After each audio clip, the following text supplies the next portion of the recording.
Hey, what's up, fourth grade? I'm back. I just wanted to, before we go over division, I just wanted to introduce you to my girlfriend really quick. This is her right here. She's a little busy studying right now, but hopefully you can meet her later on when she's not so busy. So let's talk about division. In the early part of the year, like back in October, we learned a few different strategies for division. This is the big group subtraction strategy that I have set up here. We're going to use this strategy because after this video, you're going to learn a new division strategy that is kind of similar to this one. So we're going to go over this one that we've already learned, and then we're going to learn a new strategy in a second for how we can solve division problems more efficiently.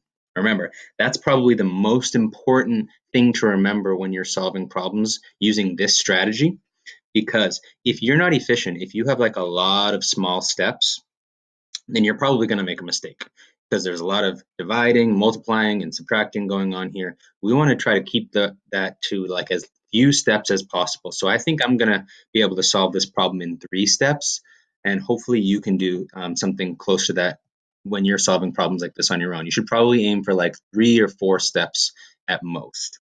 Remember, the first thing you do is rewrite the problem as a multiplication problem. So like I did here, I wrote 6,495 divided by 7, I rewrote it as 7 times something equals 6,495. Then, remember, we need to think, what's the biggest group we can take away from 6,495 that will get us close to that without going over? Remember, if we don't take away something big enough, we're going to be stuck doing a lot of steps to solve this problem. So we need something big. But fortunately, I know my multiplication facts pretty well, and I know that 7 times 900 is going to be a really good first step for us. You'll see why in a second. Because 7 times 9 is 63.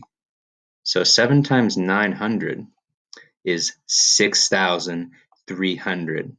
And as I'm writing this, I'm going to explain the other important thing to remember when you're solving division problems like this is to line up the place values very carefully. Do you see how I'm lining up the thousands with the thousands, the hundreds with the hundreds? I just did the tens place right under the other tens place. And now I'm going to write the ones place directly underneath the other ones place. You need to line up your place values carefully when you're solving problems like this, because if you don't, you're going to make a subtraction mistake and you're going to get the whole problem wrong. So be very careful with your place values. The other important key here is that you take away as big a groups as possible to solve efficiently. Now my next step is going to be to subtract. So 5 minus 0 is 5. 9 minus 0 is 9. 4 minus 3 is 1. And 6 minus 6 is 0. So I have 195 left. Now I got to think something big I can take away that will get me close to that. And I think I have an idea. I think I'm going to do 20 because I know 7 times 2 is 14. So 7 times 20 is 140. So here I'm going to take away 140 from 195. That's pretty close. I might be able to get a little bit closer than that, but I think this is going to leave us in a good spot. So I'm lining up the place values carefully.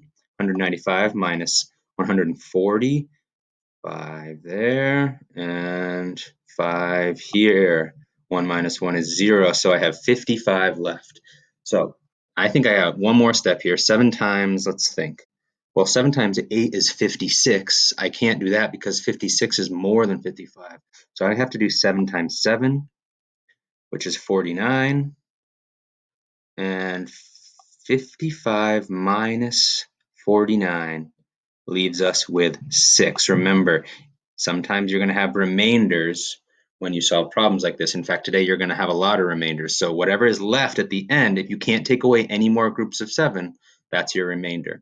Next thing that you do, and the last thing that we have to do, is add these 3 pieces together.